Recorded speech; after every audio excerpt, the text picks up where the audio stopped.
So I noticed you started class yesterday showing you some what we typically call U substitution problems with a back substitution. So let's do a couple of those just so you can see them. They're usually not too terrible. Let me give you a couple examples. Let's see where the first one. Yeah, here's a first example. The integral of x. Let's make it slightly larger. Let's make that x squared times x minus 3 to the 7th power. So, unlike previous U substitution problems, this problem does not meet the hallmarks we're looking for. The thing that's stuck inside another function, specifically the thing inside the parentheses here, its derivative, well, it's not that piece over there, and we'd really like it to be, but it's not. But that's still what we're going to choose, because picking u equal to x squared doesn't make a whole lot of sense, because your du would be 2x, and we don't have a 2x. And integration by parts really isn't in play here. You might be able to use integration by parts here. I wouldn't even try, because I would specifically reserve integration by parts for what we call mixture problems, right? Where you have two types of things. Here you just have algebraic terms or powers of x, so it doesn't really play out. So here we're going to make the choice letting u equal to x minus 3.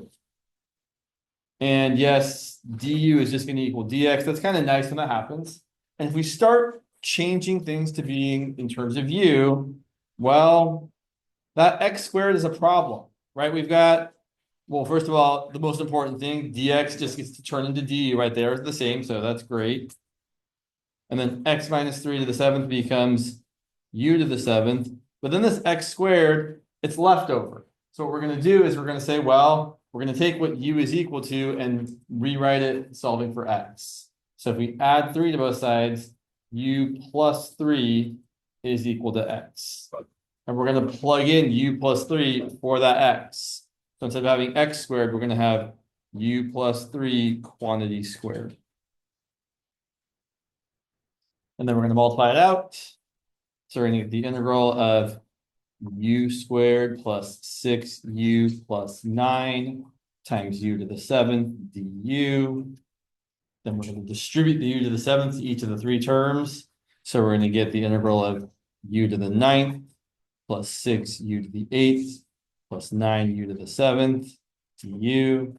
Then we're going to integrate each term, get u to the 10th divided by 10 plus 6u to the 9th divided by 9 plus 9u to the 8th divided by 8 plus c.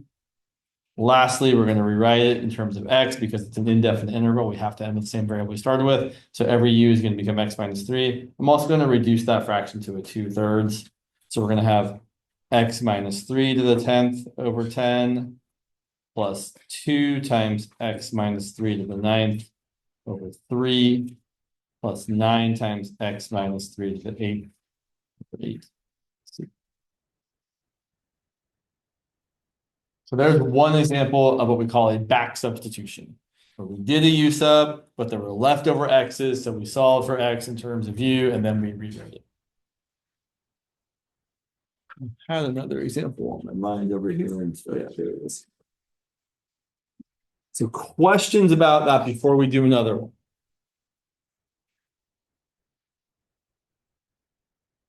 Okay, let's do at least one more. We might do two more. So here's another example, one that I think is even less obvious personally. The integral of x cubed over 1 plus x squared. Oh, interesting, James. Should I mention that? Probably not. Your instructor, he hasn't made any mention of polynomial division, right? Like partial fractions yesterday, I'm pretty sure he didn't say anything ever about polynomial division. Okay. I will mention that often when you have an integral of a rational function, where it's a polynomial divided by another polynomial, and the degree on top is greater than or equal to the degree on the bottom, one method of actually dealing with this is by doing the polynomial division, actually doing x cubed divided by 1 plus x squared. But that's not what we want to see here, so we won't do that. But we'll just keep that in our back pocket in case that comes up. You also let me know. I don't imagine you'll see it on the first exam, but I will double check the homework assignment to make sure that there isn't anything in there that looks like it is, but I don't think there is. So here, we're going to make the choice to let u equal Well, the only thing we've really got is 1 plus x squared, right? It's stuck somewhere. It kind of makes sense. Cool. And then du is going to equal 2x times dx. And although it might not look like it right off the bat, we do have that. We have an x times dx. We just have to separate the x from the x squared in this x cubed term here. So I'm going to rewrite my integral as the integral of x squared over 1 plus x squared times x times dx. Still the same, I've just written it differently, specifically so that my, apologies, so that my 1/2 du, right, if I have, oh wow, what happened to my pen? That's weird. Sorry. If I solve for x dx here, 1/2 times du is equal to x times dx. So there's my 1/2 multiplied by du. 1 plus x squared is my u, and then just like before, I have some x's left over. So I'm going to rewrite this, leaving myself a little bit of room to work with here. So my denominator is u, my x dx is 1/2 du, and I still have an x squared up there. Oh, sorry, you can't see that. Sorry about that. I still have an x squared in my numerator, and what I'm going to do with that is the same thing I did before. I'm going to take my whatever I chose u equal to, and well, I'm going to isolate as much as I need to. I don't actually have to solve for x here. If I just subtract 1 from both sides, I have u minus 1 equal to x squared. And that's good enough, right? I'm trying to replace x squared. Well, great. X squared is equal to u minus 1. If you really wanted to, you could have solved for x and said x is the square root of u minus 1 and then plug that in and squared it and gotten u. It seems silly to do that work though. Here, we actually are going to do the polynomial division, but it's easy because our denominator is just one term. So we're just going to rewrite this as 1/2 out in front. U divided by u is 1. 1 divided by u is 1 over u. And then we can anti-differentiate. The antiderivative of 1 is u. The antiderivative of 1 over u is the natural log of the absolute value of u. Plus c. We plug back in that u is equal to 1 plus x squared. We get 1/2 times 1 plus x squared minus the natural log of 1 plus x squared. And I'm going to write it without the absolute values because 1 plus x squared is already always positive. So I technically don't have to write them, although it's perfectly correct to also write them.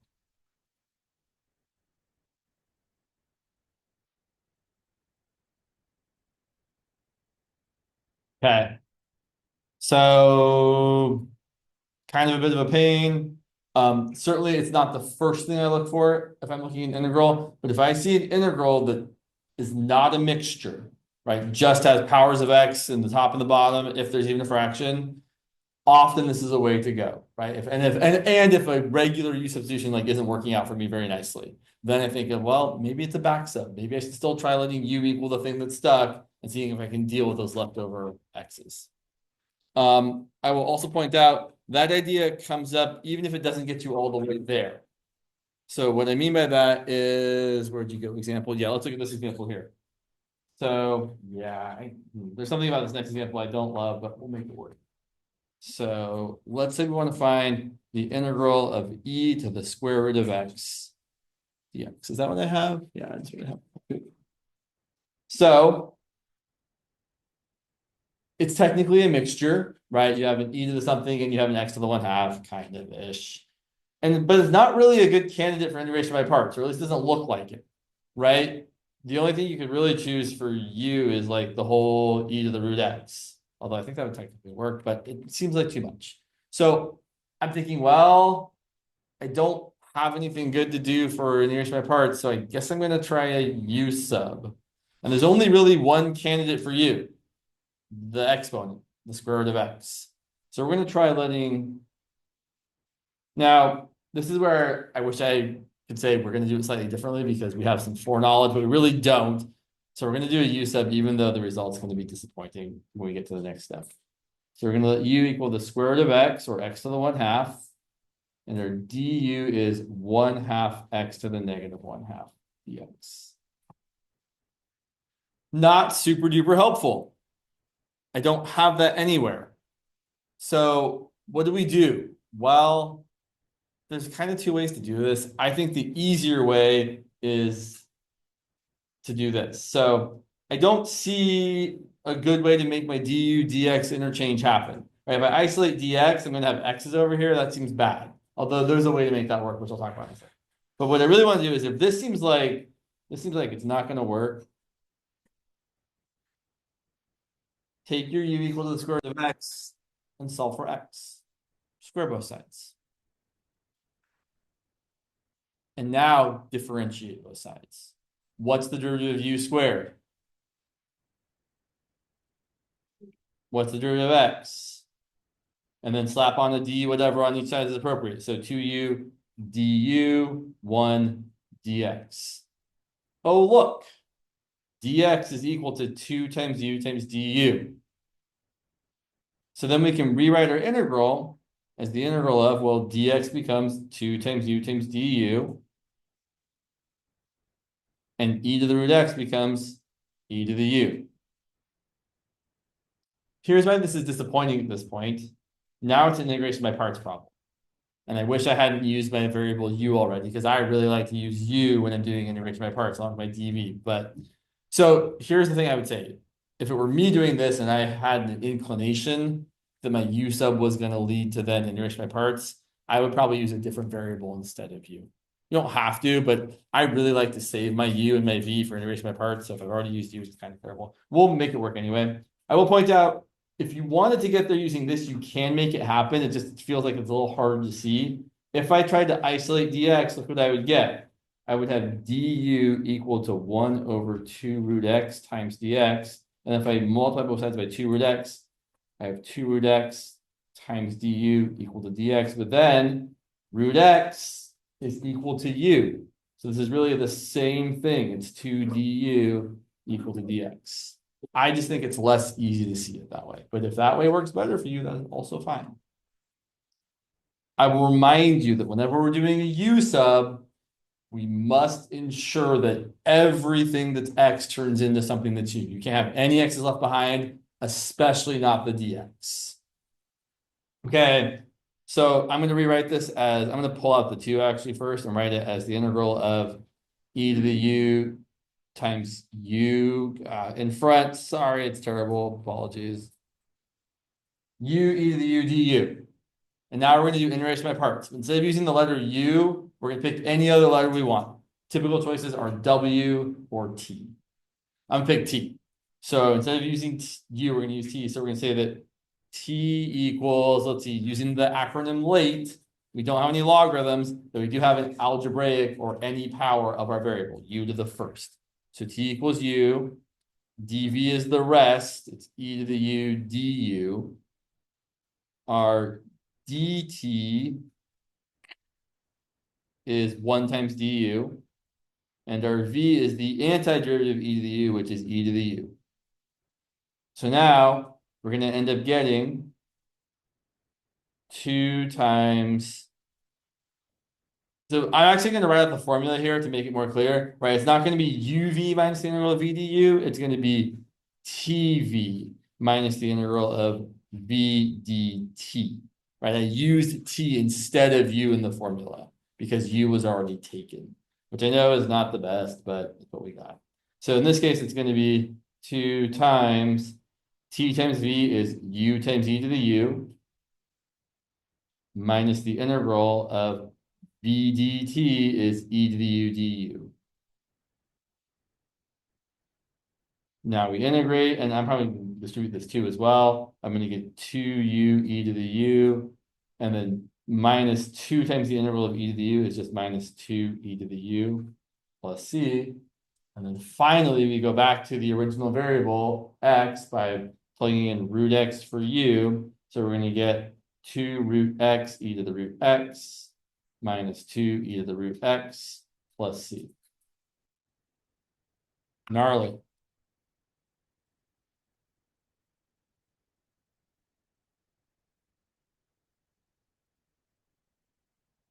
Is that me? No, okay. I didn't do anything wrong. So, I don't think so. So sometimes some problems will have a u sub of then and then integration by parts, which is again a bit much, but it is certainly doable. Let's see, is there anything else I had in this vein before I want to move on to partial fractions? Yeah. He kind of started a problem like that in class yesterday, but didn't really finish it, I don't think. So yeah. All right. Feel like there's something else it's eluding me. Oh, well.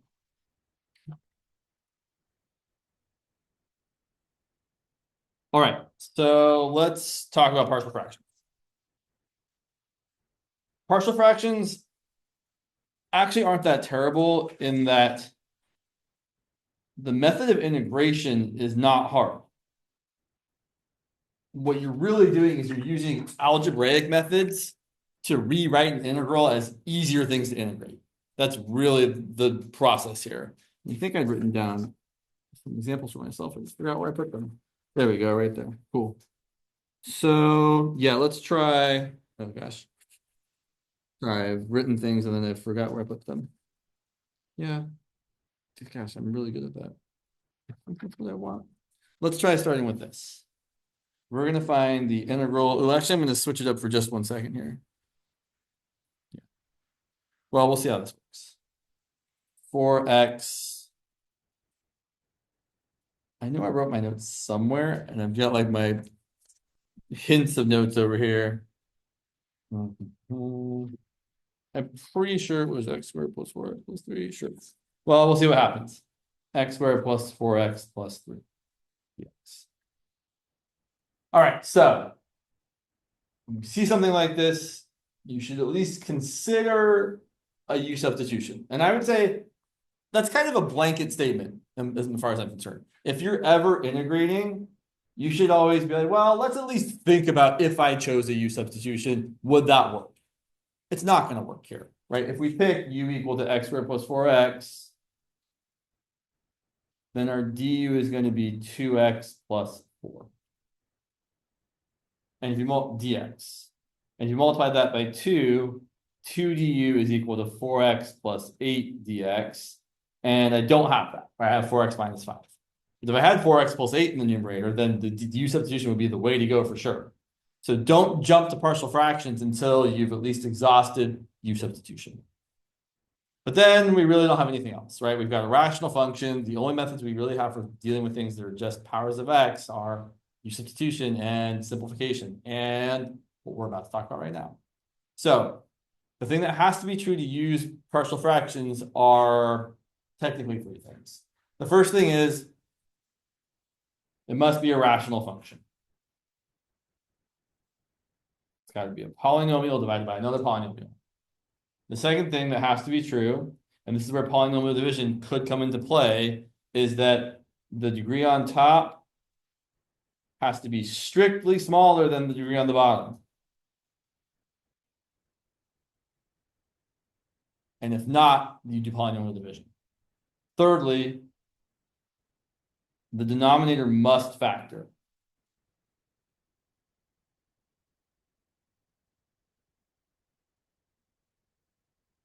All those things have to be true to be able to use partial fractions. If any one of them isn't true, you have to do something else. Or you have to do something else first, and then maybe make partial fractions happen after. So, all the things are true here. Rational function for sure, degree on top is 1, degree on the bottom is 2, and the denominator does factor. So what we're going to do is we're going to rewrite just the integrand. We're not going to write the whole integral, we're just going to write the insides with the denominator fully factored. So the numerator is still 4x minus 5. The denominator we're going to factor as x plus 3 times x plus 1. The idea here is we want to find fractions with simpler denominators that add up to this fraction. So we're going to say, hey, great, this must be something divided by x plus 3 plus something else divided by x plus 1. And we know that's going to work because there's some algebra behind it, really, behind the scenes. But we can hopefully see it's going to work because you can multiply whatever a is by x plus 1 over x plus 1, and whatever b is by x plus 3 over x plus 3, and then add those fractions together to get a fraction with this denominator. I'm saying fractions. I guess I should technically be saying rational functions, but okay. Same idea. So what that really means for us is our job is to find the values of the constants A and B. And A and B are constants. They're not variable. They're constant. They're some number. So let's see here. The usual way I would recommend doing this, and I think he did this in Husky, is we're just going to start by multiplying both sides by this common denominator so that we can get rid of it. So we're going to multiply both sides by, I'm going to show all my work here. So we're going to have, usually I wouldn't show this step because I think it gets to be a bit annoying to write it all out. But we're going to multiply both sides by the denominator, x plus 3 times x plus 1.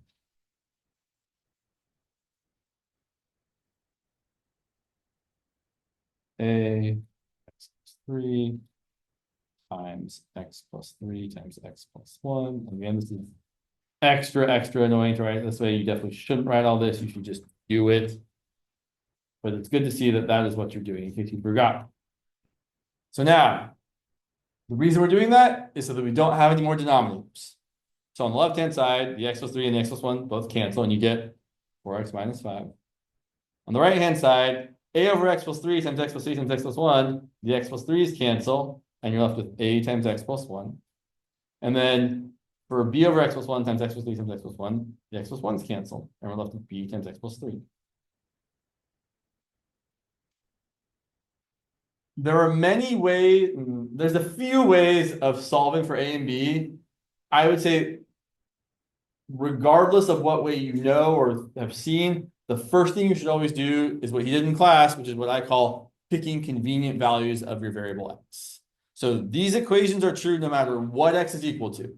So pick a value of x that makes one of these factors equal to 0. So I'm going to pick x equal to -1.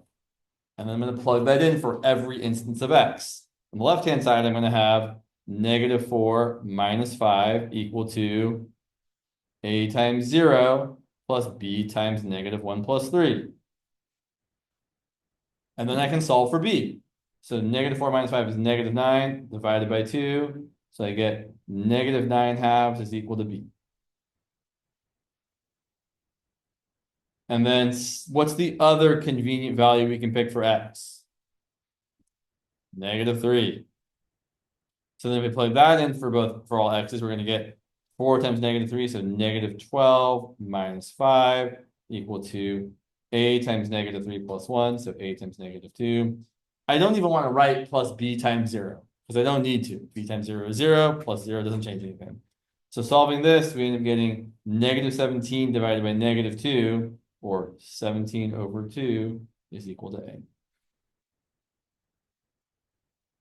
And now, the thing that we wanted to integrate, we can rewrite as the sum of two things that are easier to integrate. So we're going to rewrite our integral, which I should have spaced this out better, but oh well, I didn't. So we're going to rewrite the integral of 4x minus 5 over x plus 3 times x plus 1 as being equal to the integral of our value of a divided by x plus 3, which is 17 over 2 divided by x plus 3, plus our value of b divided by x plus 1. But since b is negative, let's not write plus -9/2 over x plus 1. Let's write -9/2 over x plus 1. And then we're just going to integrate this thing. I don't want you to write this out because you shouldn't, but I'm going to write out one thing here. So what we're going to do in our heads is we're going to say, hey, look, what we really have is 17 over 2 times the integral of 1 over x plus 3 minus 9 over 2 times the integral of 1 over x plus 1. You should not write that out. You do not need to write that out. You can write it out if you want to. But really, you should be like, hey, yeah, I know the integral of 1 over x plus 3 is going to be the natural log of the opposite value of x plus 3, and that coefficient of 17/2 just gets to stick around in front. Similarly, for the integral of 9/2 over x plus 1, well, the 9/2 sticks around, and the integral of 1 over x plus 1 is the natural log of the opposite value of x plus 1 plus c. I know he simplified this kind of expression in class into one logarithm. There is absolutely no reason to do that. That's not entirely true. Occasionally there is a good reason to do that, especially if the integral is improper. There might be a reason why you want to simplify that down to one logarithm. But if it's an indefinite integral like this, where you're just finding the antiderivative, unless they specifically tell you that you need to compress it down into one logarithm, you really, really shouldn't. I will point out, because I think it's worth seeing, that this sum of fractions really indeed is equal to this original quotient. This original fraction. Let's actually check. So I'm going to show you, just to check our work here. If you take 17 over 2 over x plus 3 minus, I'm leaving myself some room here, 9/2 over x plus 1, I'm going to get a common denominator to add these together. So I'm going to multiply this by x plus 1 over x plus 1, and this by x plus 3, x plus 3. And if we distribute here, what do we get?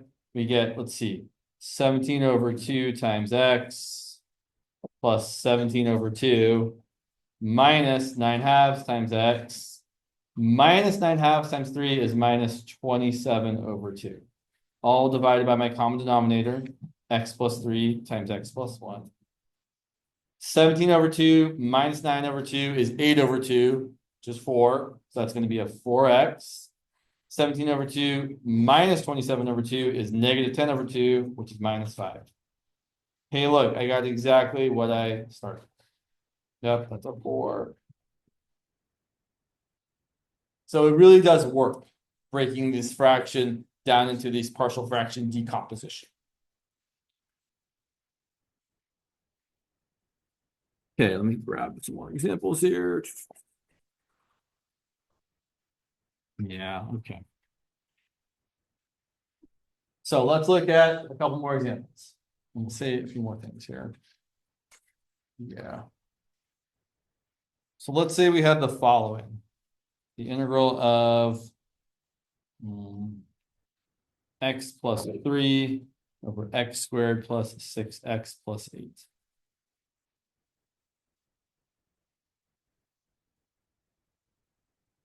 So what should I do first? Yeah, check to see if there's a U sub there. So if we look for a U sub, sorry, I was numbering things here 1 second. I guess I wasn't fine. English can just be a 1, this can be a 2. So if we check for a U sub, U equal to the denominator, x squared plus 6x plus 8. My du is 2x plus 6 times dx. And although that doesn't look exactly like the top, it is certainly a multiple of the top.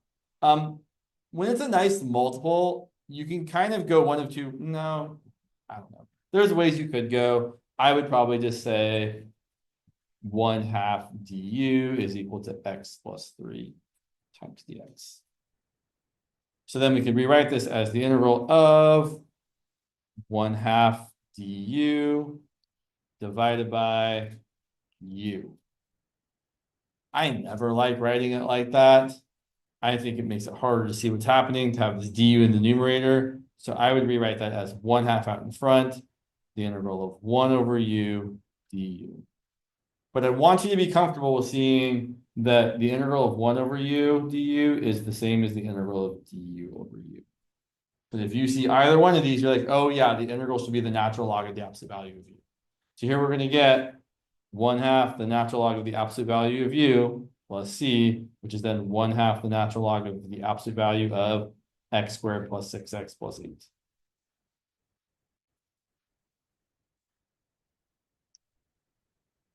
If we had missed the u substitution, partial fractions would still work. You can certainly factor this denominator as x plus 2 times x plus 4, and then do the partial fraction decomposition. It's just more work to do it that way. So I always think of partial fractions as a method of later resort. You should at least make sure you've tried u substitution before you start thinking partial fractions. Let's have you all try one. So similar, but not quite the same problem. Let's try, oh, question, sorry. How do you know that u substitution wasn't the right choice? It was the right choice here. Well, let's look at this next example. So if I was doing the integral of, say, x plus 1 over x squared plus 6x plus 8. So in this example, I still need to check the u sub. But if I let u equal x squared plus 6x plus 8, my du is 2x plus 6 dx. And if I factor out the 2, it's 2 times x plus 3 dx. And I don't have an x plus 3 times dx. So that's a good sign that since I don't have my du showing up, it's probably not the right way to go. So instead, we're only really left with partial fractions, right? Because it's not a mixture, so I can't really think about trying to do integration by parts. It's not something I can simplify further. I'm kind of stuck. So we're going to do the partial fraction decomposition, and again, we're gonna not write the integral. We're just going to write the integrand, x plus 1 over x squared plus 6x plus 8, but we're going to write it with the denominator factored. The denominator does have to factor to be able to use partial fractions. So we've got x plus 1 over x plus 2 times x plus 4. And we're going to say, great, that's equal to some fraction with x plus 2 as the denominator, plus some other fraction with x plus 4 as the denominator. And our job is to figure out what those constants a and b are. So I want you all to do the next part. I want you to take this equation, x plus 1 over x plus 2 times x plus 4, equal to a times x plus 2 plus, sorry, a over x plus 2 plus b over x plus 4. Multiply both sides by the common denominator, and then solve for a and b.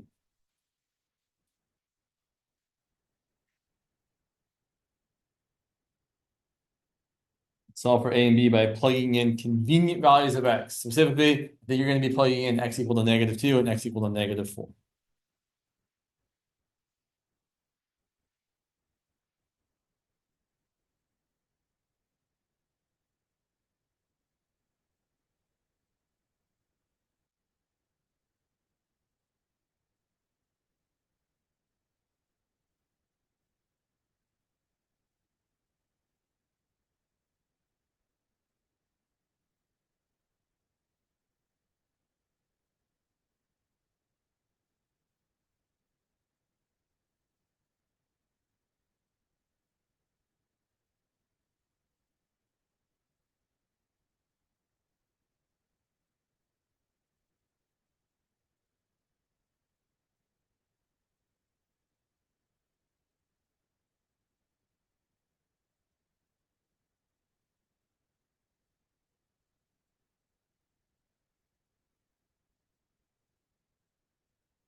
All goes according to plan.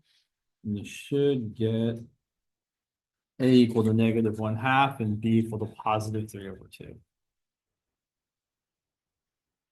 Assuming you've written a and b in the same spots I did.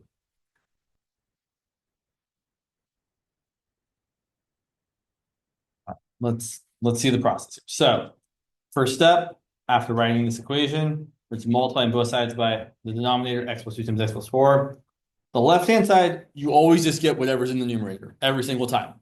No questions asked. The right-hand side, we have to be a little more careful. If we distribute this to each term, a over x plus 2 times that, the x plus 2's cancel, left with a times x plus 4. Distribute it here, b over x plus 4 times all that, the x plus 4 is canceled, you're left with b times x plus 2. Now we're going to set x equal to a convenient value, -4. It's convenient because it makes one of these factors 0. So we're going to have -4 plus 1 equal to a times 0 plus b times -4 plus 2. Or in other words, -3 equals -2 times b, or b equals +3/2. Similarly, if we plug in -2 for x, -2 plus 1 is equal to a times -2 plus 4 plus b times 0. So we end up getting -1 on the left equal to 2 times a on the right. So a is equal to -1/2. This is all so that we can rewrite our integral as the integral of a over x plus 2 plus b over x plus 4.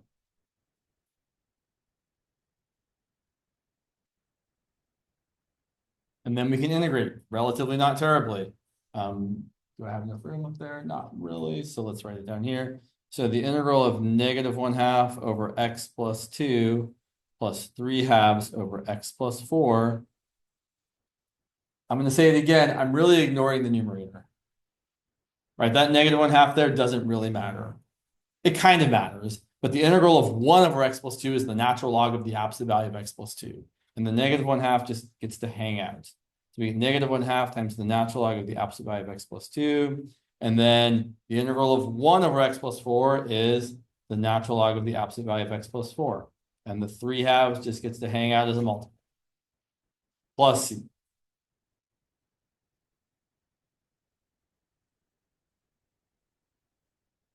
They do get more complicated. So these are the easiest versions where each factor is a linear factor, meaning it's some mx plus b, and it's raised to the first power. But that's not always going to be the case. Looking at the next example, sure, right there. Let's say we wanted to find. Let's actually, before we do the next example, yeah. For this next example, instead of actually doing the integral, we're going to write out the partial fraction decomposition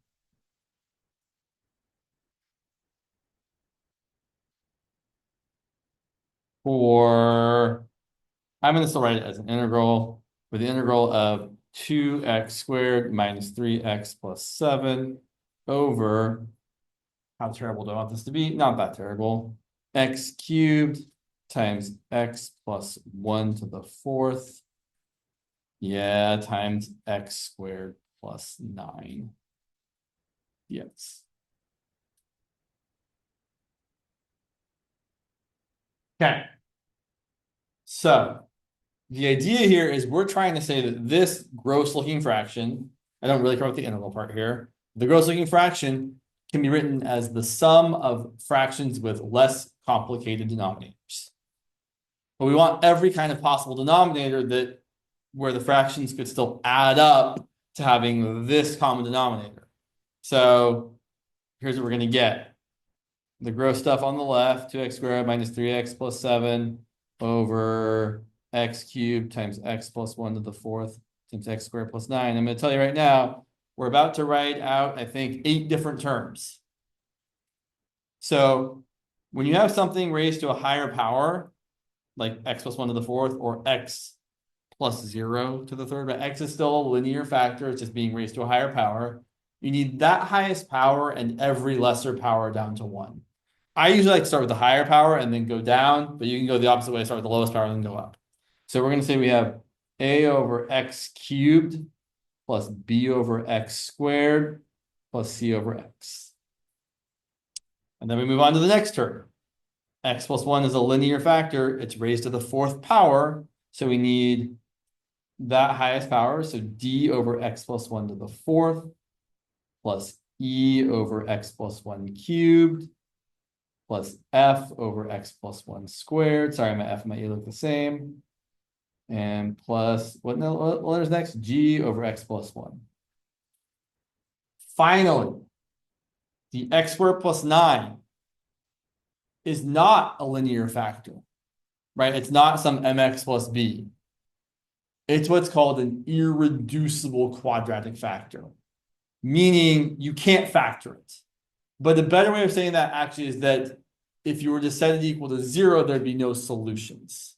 Or if you were to graph it, if you graph the parabola y equal to x squared plus 9, it wouldn't have any x-intercepts. It would be fully above the x-axis. And when you have an irreducible quadratic factor, you have to then, instead of putting just a constant on top of it, you need a linear thing on top of it. So instead of just having an h, we actually need an h times x plus I over x squared plus 9. Yeah. Always, like something x plus I. Hey, James. It's 1 second. Yes. So it's always an ax plus b or a bx plus c or whatever letter you're on. But yes, it's always a constant times x plus another constant over your irreducible quadratic factor. Yeah, go ahead. Could you repeat why you're doing the hx plus I over x squared plus 9? I didn't understand that part. Well, so I didn't really give a good reason, to be perfectly honest. The truth is that it doesn't work if we don't do that. So what will happen is if you try to, like, with a simpler example, do this kind of thing and you don't have your ax plus b or whatever the constant times x plus the other constant, when you try to solve for your a, b, c, whatever, you typically end up getting that like a has to equal 1 and a has to equal 0. So the algebra just does not work out if we don't have this piece. And there is a proof as to why it works this way, which is long and complicated and not worth our time. But we do need, for any irreducible quadratic factor, to have a constant times x plus another constant on top. What if we had Sorry, go ahead. H. So this whole thing is called the partial fraction decomposition. This specific piece here, this x squared plus 9, is called an irreducible quadratic factor. And the reason it's called that is because, well, 1, it's quadratic, right? It's x to the second power. 2, it's irreducible, meaning it has no solutions if you set it equal to 0. Or I should say, no real solutions. I will point out, and this is super annoying and you probably won't encounter it, but I have to say it anyway. So x squared minus 7 is not an irreducible quadratic factor. It is very much reducible. It is very much factorable. Here's how it factors.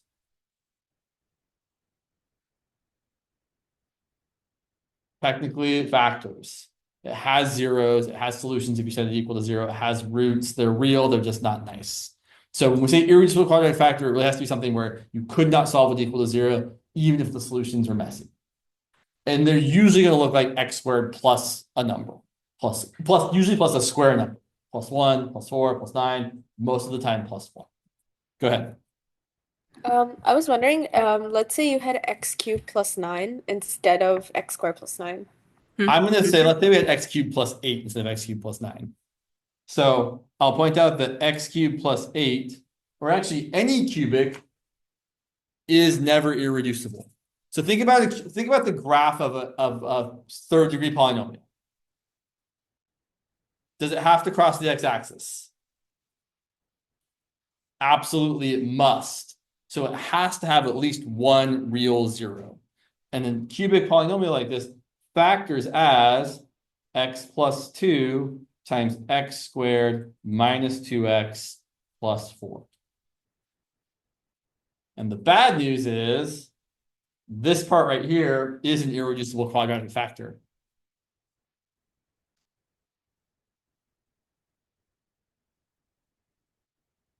Now, the good news is you're almost never going to run into this in this class.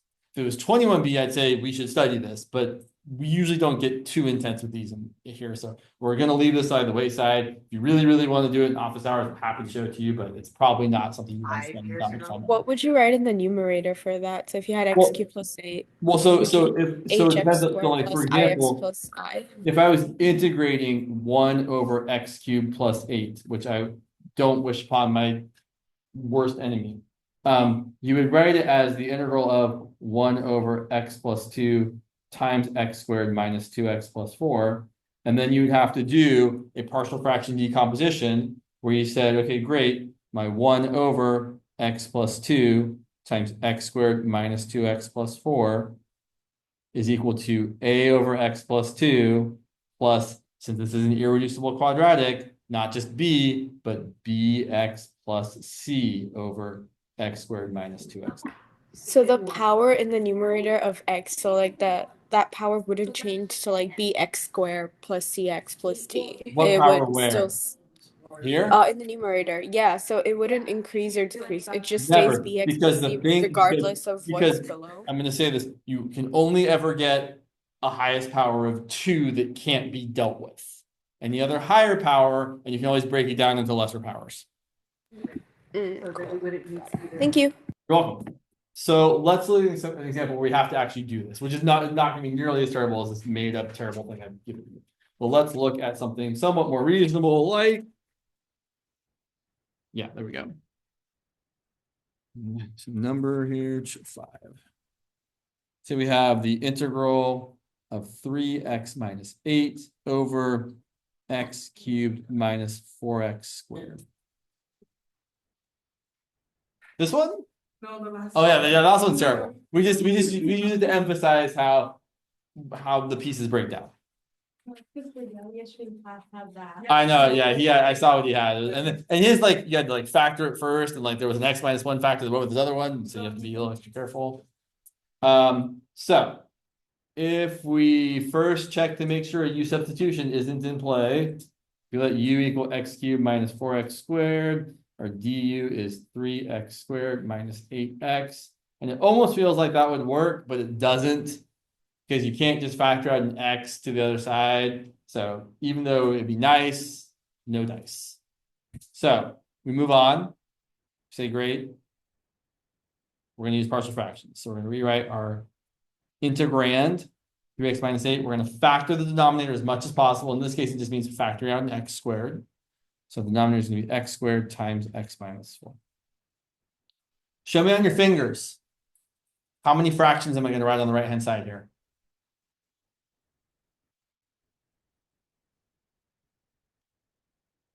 Okay, yeah, I see. Mostly I'm seeing 3. Question? I wanted to ask, if you instead factor out an x, I know you'll still write 3 fractions, but you get x times x minus 2 times x plus 2. No, I do not. So I want to be extra super careful about this. If I factor out an x, I'm left with x squared minus 4x. And that does not factor as x minus 2 times x minus x plus 2. If it was x squared minus 4, it certainly would.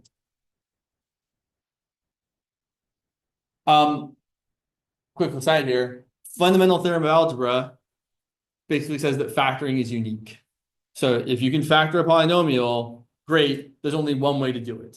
So you and me can't end up getting different factorizations of a polynomial if we've done it a slightly different order of things. We should always end up at the same place eventually.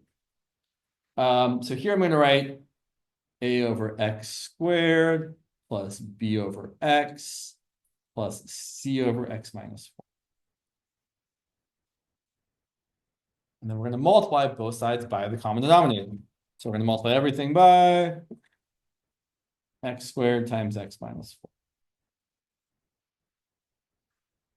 On the left-hand side, we should always just get whatever the numerator is, 3x minus 8. On the right-hand side, we distribute. We distribute x squared times x minus 4 times a over x squared. The x squareds cancel, and we get a times x minus 4. When we distribute to the b over x, one of the x's cancel, and we're left with b times x minus 4. And when we multiply x squared times x minus 4 times c over x minus 4, the x minus 4 is canceled, and we're left with c times x squared. Now we're going to do the same thing we did the last couple of times. We're going to pick convenient values of x, but this time we're going to run out. That happens when you have repeated linear factors. All right, this x squared here is going to make it so we don't have enough convenient values. That's okay. We can deal with it. So I'm going to pick x equal to 0. Plugging that in, I get negative 8 on the left. I get a times negative 4 plus b times 0 plus c times 0. But that's just 0. So solving for a is going to be negative 8 divided by negative 4, which is positive 2. Cool. What's the other convenient value of x that we're going to pick? Yeah, good old 4. It's plugging in 4. On the left-hand side, we have 12 minus 8. On the right-hand side, we have a times 0 plus b times 4 times 0 plus c times 4 squared. You don't need to write the things that are multiplied by 0, if they're just 0. So then 12 minus 8 is 4. So C is going to be 4 divided by 16, which is 1/4.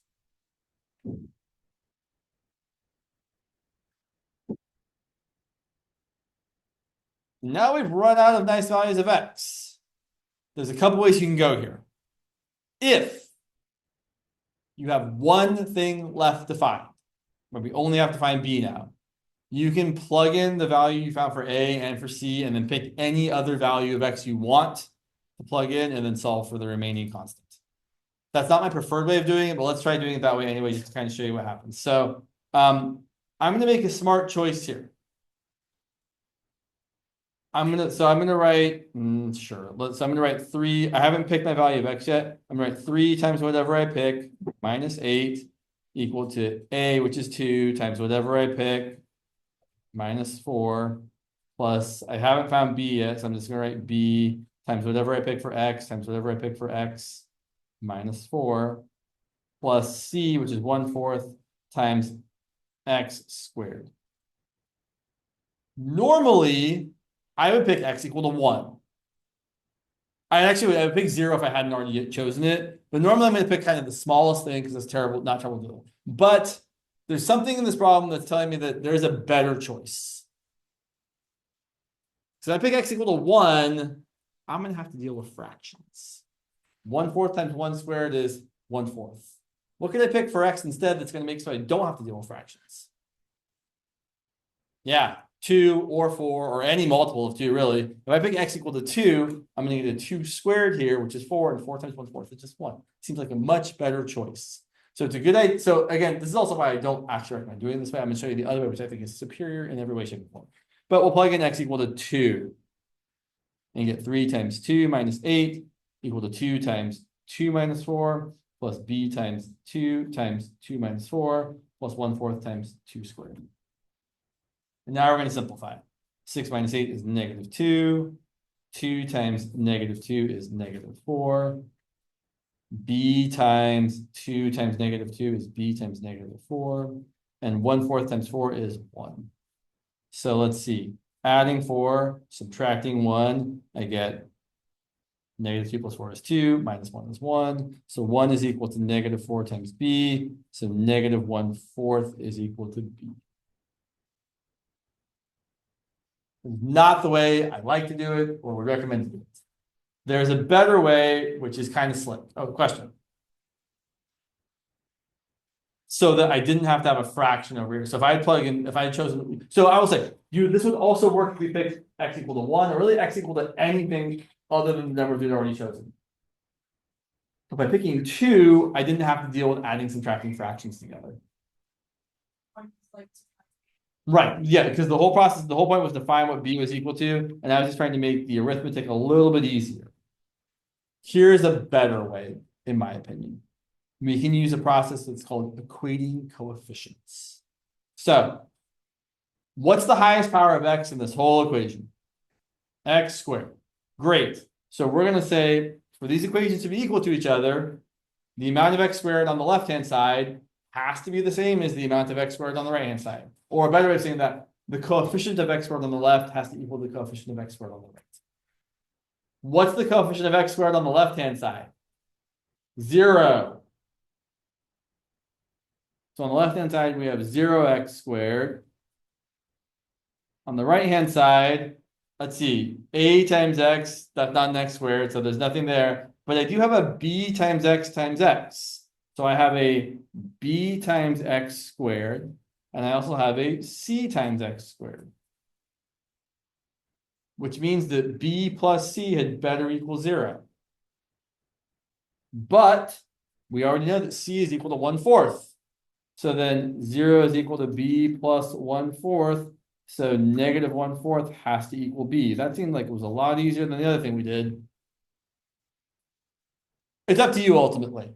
I will also point out though that sometimes you have more than one thing to find after you run out of convenient values of X. And then doing this really is not great, because then you're like plugging in something and trying to find something, but you might not have all the things you need. So I would only say pick another value of X if you only have one more constant defined. If you have more than one more constant defined, you really should just start equating coefficients. Usually starting with the highest power because there's less terms involved. This is called equating coefficients. Some people use this solely, like they just equate coefficients. So like another way, and I don't want you to really do this, but you could have solved this whole system by saying, well, if we equate x squared, we're going to get 0 equal to b plus c. If we equate x's, on the left-hand side, there's a 3x. On the right-hand side, there's an a times x, a b times x times -4, so a -4b. And then the constant term on the left-hand side is -8. On the right-hand side is a times -4. And there isn't anything else, right? There isn't a b times a constant. There isn't a c times a constant. And then you can go back and figure it all out, because then if -4 equals -8, then that means a equals 2. Then if a equals 2, then 2 minus 4b equals 3, and you can solve for b. And then if you know what b is, you can solve for c. So that method also works. It's just usually more work than you want to do, because it's almost always easier to first use the convenient values of x and then fill in the gaps by equating coefficients. Yeah. Then it's like, why is x squared, like, why? So for polynomials to be equal to each other, they have to be, every power of x has to have the same coefficient. So like 2x squared plus 5 equal to x squared plus 5 doesn't work, because for different values of x, they're not going to be the same. So again, what the work I'm kind of trying to escape from doing is actually multiplying out the whole right-hand side. It's not too terrible here. In fact, we're going to do it now just to kind of show you what we're really doing is we're saying 3x minus b on the left, sorry, 3x minus b, 3x minus 8, that's an 8, not a b, sorry, equals, if I multiply this out, I have ax minus 4a plus bx squared minus 4bx plus cx squared. And then if I kind of combine like terms, I'm going to write this out extra specially, 0x squared plus 3x minus 8 on the left equals bx squared plus cx squared, or b plus c times x squared. And then we have ax minus 4bx, or a minus 4b times x. And then we have just a -4a. And for these to be equal to each other, it must be the case that the coefficient here is the coefficient there. So we have to have that 0 is equal to b plus c. The coefficient there is the coefficient there. So we have to have that 3 is equal to a minus 4b. And the constant term there is equal to the constant term there. So we have to have that -8 is equal to -4a. We're not using all of that though, right? We're just using as much as we need to use. So again, I'm going to remind you that we found A and C really easily.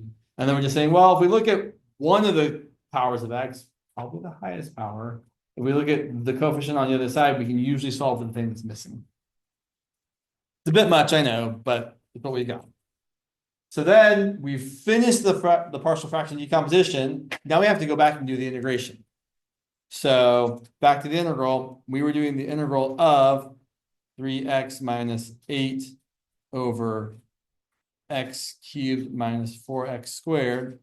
And it was equal to, or it is equal to, the integral of a over x squared plus b over x plus c over x minus 4. So our a value goes right there. B value goes right there. Our C value goes right there. And our A value was 2. Our B value was -1/4. And our C value was +1/4.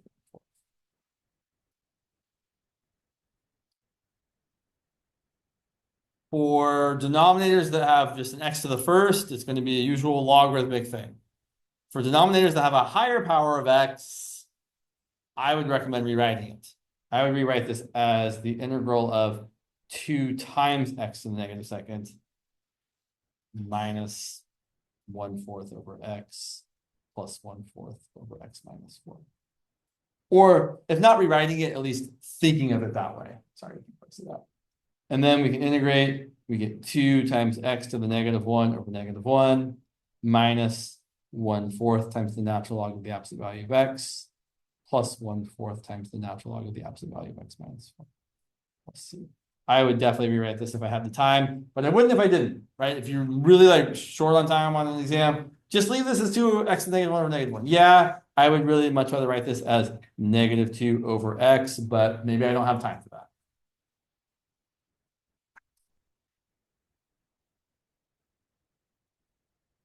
Okay, let's look at that one. Yeah. Cool. He didn't really address this at all in class, but that doesn't mean it couldn't come up.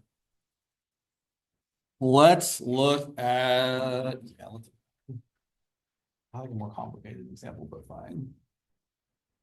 So let's say we want to find the integral of x plus 1 over x cubed plus x.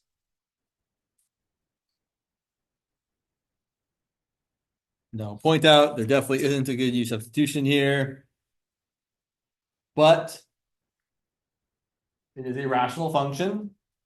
The degree on top is less than the degree on the bottom, which we also call being proper, right? Just like fractions, if the numerator is less than the denominator, we call it a proper fraction.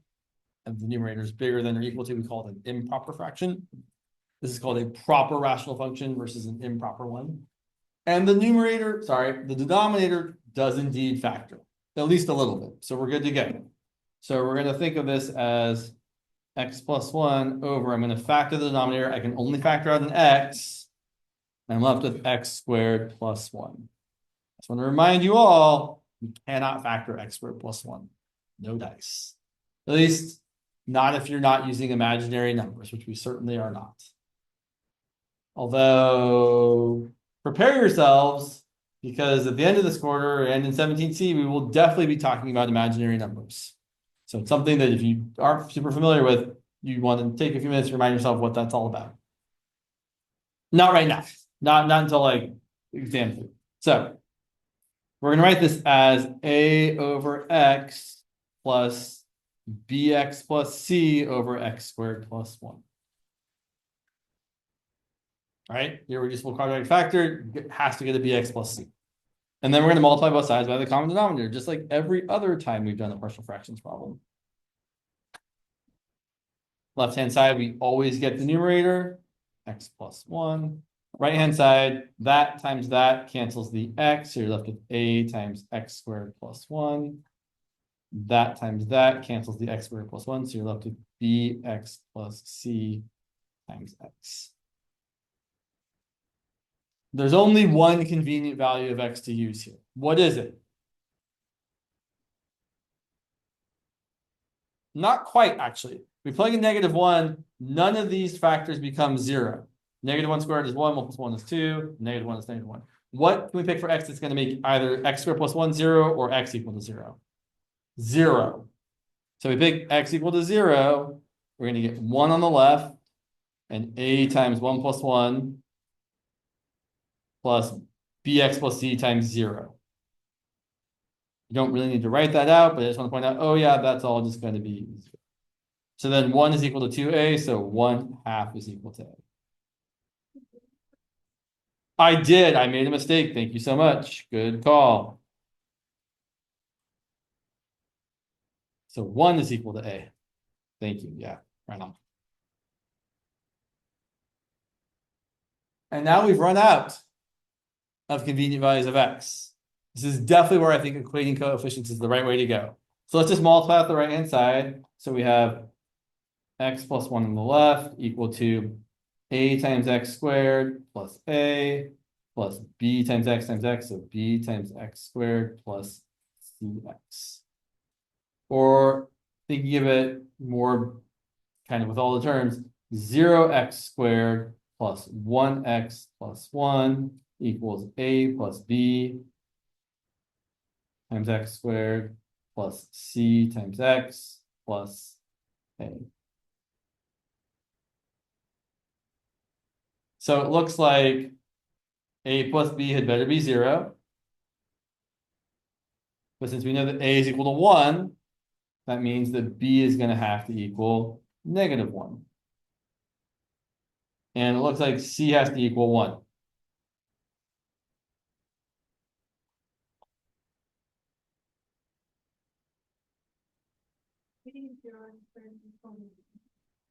Well, so on the left I have x plus 1, right?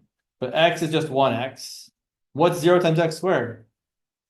So have I changed anything? No. The reason I'm writing this term is to make it easier for us to see that this a plus b, which is the coefficient of x squared, has to equal 0, which is the coefficient of x squared on the left side. You don't really need to write that. I'm just trying to like make it oh yeah, of course that's going to be 0. Okay, so now here's what we've got. I'm going to write it up here. We've got that this integral is equal to the integral of 1 over x plus negative x plus 1 over x squared plus 1. Okay. It is always true that when you have a bx plus c over x squared plus 1 or x squared plus 9 or a bx plus c over your irreducible quadratic factor, you must break it up into 2 fractions.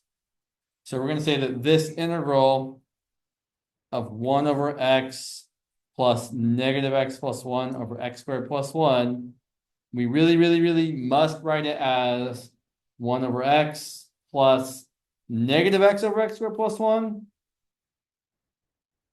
plus 1 over x squared plus 1. 2 of these are things that are really straightforward. We know the integral of 1 over x is the natural log of the opposite value of x. And we know the integral of 1 over x squared plus 1 is the arctangent of x, or the inverse tangent of x. But this integral here, negative x over x squared plus 1, that's going to require a u substitution. So off to the side here, the integral of x over x squared plus 1, yes, I'm ignoring the negative sign. We're going to let u equal x squared plus 1. Our du is going to be 2x dx. So 1/2 du is equal to x dx. So we end up getting the integral of 1/2 du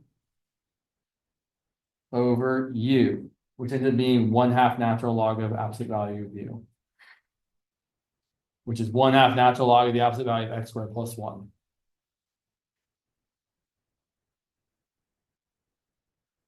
And that typically happens with that piece of the partial fraction decomposition, is whatever your x over x squared plus 1 is, that's always going to be a u sub, because it's going to be something times x over x squared plus 1, and it's always going to be a u sub. So writing our final answer here, we're going to get the natural log of the absolute value of x minus 1/2 the natural log of the absolute value of x squared plus 1 plus the arctangent or inverse tangent of x plus c. Cool.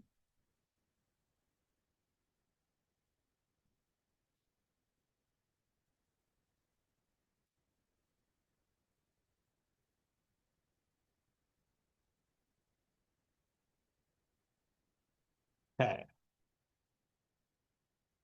Let's do one more. I'm going to show you something that he didn't talk about, but it could come up, so you never know. Let's look at this integral. The integral of x squared minus 1 over x squared minus 4. Certainly rational. Certainly the denominator factors. But it's not proper. The degree on top is not smaller than the degree on the bottom. So before we can try to use partial fractions here, there's something I was going to say about the previous one too. And we'll come back to that if we have time. Before we can use partial fractions here, we have to do polynomial division. It's not that bad. So we're going to do x squared minus 1 divided by x squared minus 4. What do you multiply by x squared to get x squared? Right, I know it seems like a silly question. It's 1. 1 times all that is x squared minus 4. We subtract x squared minus x squared is 0. Negative 1 minus 1. Oh, before you leave, make sure you grab one of these practice exams. You're welcome. And then negative 1 minus 4 is positive 3. And since 3 has a lesser degree than x squared, we're done. That's the whole process. That's our remainder. So what we're going to say is that x squared minus 1 over x squared minus 4 is equal to 1 plus the remainder that still has to get divided by x squared minus 4.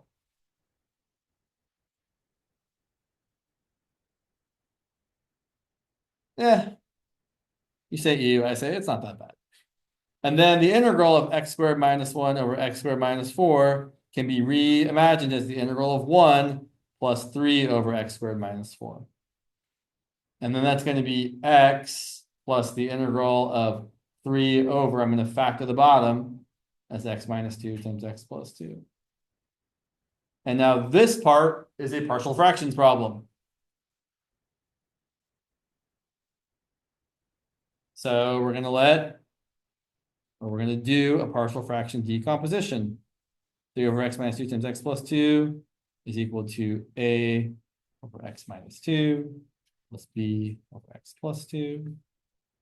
I'm not going to write out multiply by the common denominator. I'm just going to say we're going to do it. Multiply both sides by the common denominator. On the left, you're going to get 3. On the right, you're going to get the x minus 2 canceling, and you're going to have a times x plus 2.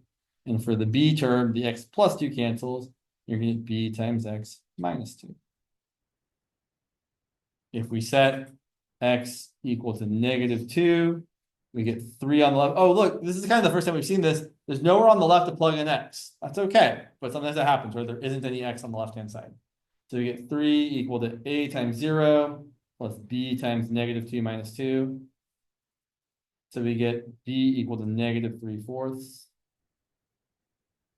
Similarly, if we plug in x equal to +2, we get 3 on the left, and we get a times 2 plus 2, and b times 0. So we get a equal to +3/4. So, sneaking around here, this integral is then equal to x plus the integral of 3/4 over x minus 2 minus 3/4 over x plus 2. In this case, if it felt convenient, you could just factor out the 3/4. Again, I don't really think you need to do that. We can just say, hey, that's going to be x plus 3/4 natural log of the opposite value of x minus 2 minus 3/4 natural log of the opposite value of x plus 2. Let's see.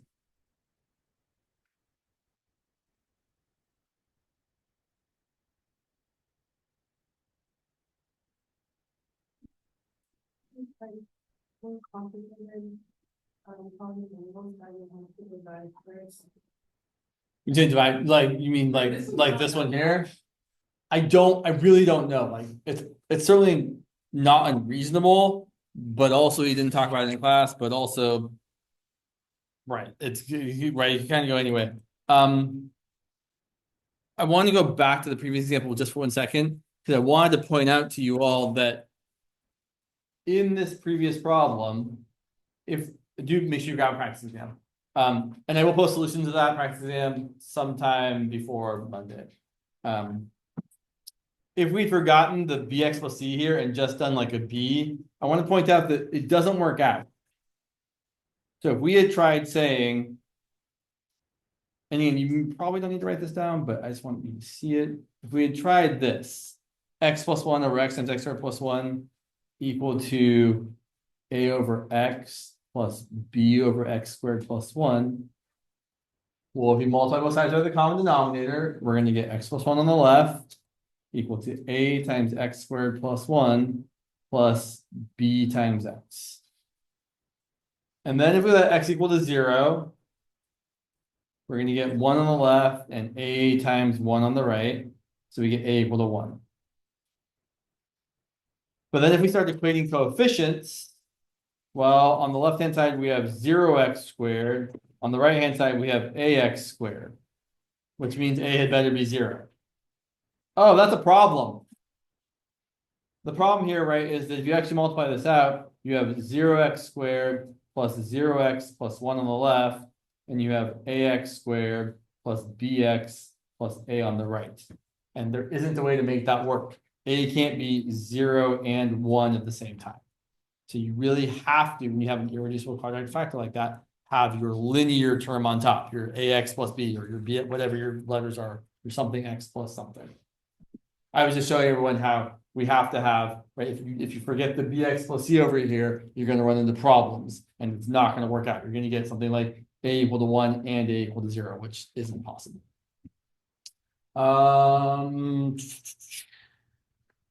Yeah, there could be more complicated. Oh, let's do this.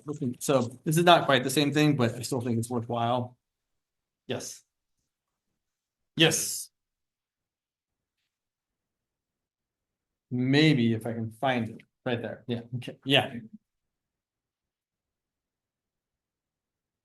Dividing the 1 plus 3 over squared minus. Yes. What is the x? Oh, so from this step to this step, I integrated the 1, but I left the integral here for the thing I hadn't integrated yet, just because it seemed easier to me to write that way. Yeah. Yeah. Something. Oh yeah, I was gonna. So again, it's hard for me to say whether or not I think we can encounter more complicated like polynomial division. Certainly someone could give you something like the integral of, I'm just gonna make something up, so the numbers are probably gonna suck. X cubed divided by, let's not make it too terrible, James. X squared.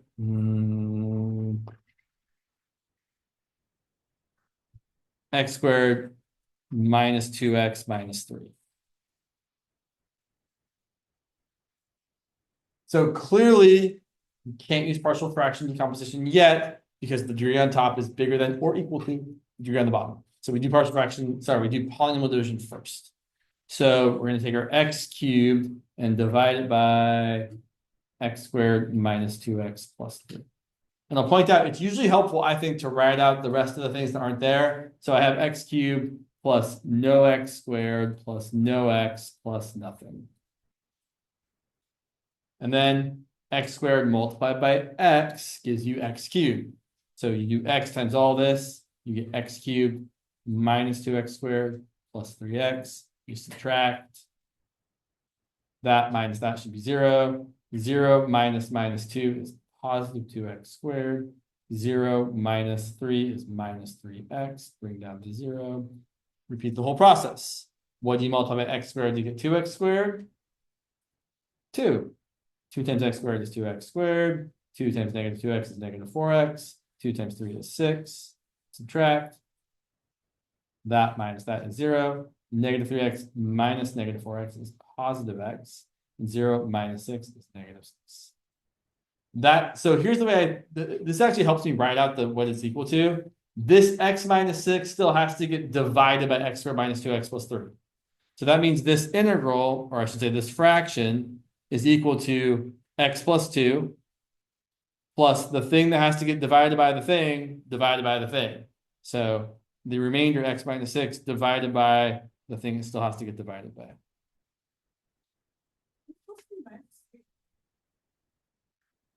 Yes, sorry, I made a mistake. Yeah. So that's a minus 3, which means that should be a minus 3 here, which means that's a plus 3 there, which means then when I subtract, that's not an x, that's a 7x. And that's a minus 6, which means that's a plus 6. Ugh, gross. I mean, it's not gross, it's just gross that I made a mistake. There, I fixed it. Okay. Sorry about that. All things being equal, when we start dealing with this, it's going to be, I'm just going to integrate these two parts because they're easy. So it's going to be x squared over 2 plus 2x plus the integral of 7x plus 6 over factor the denominator, x minus 3 times x plus 1. And then for this part, you can do the partial fraction decomposition. So you'd say 7x plus 6 over x minus 3 times x plus 1 equals a over x minus 3 plus b over x plus 1. Multiply both sides by the common denominator. Get 7x plus 6 equal to a times x plus 1 plus b times x minus 3. You set x equal to negative 1. You're going to get negative 7 plus 6 equal to a times 0 plus b times negative 4. So b is equal to 1/4. Set x equal to 3. You're going to get 21 plus 6 equal to a times 4. So A is going to equal 27/4.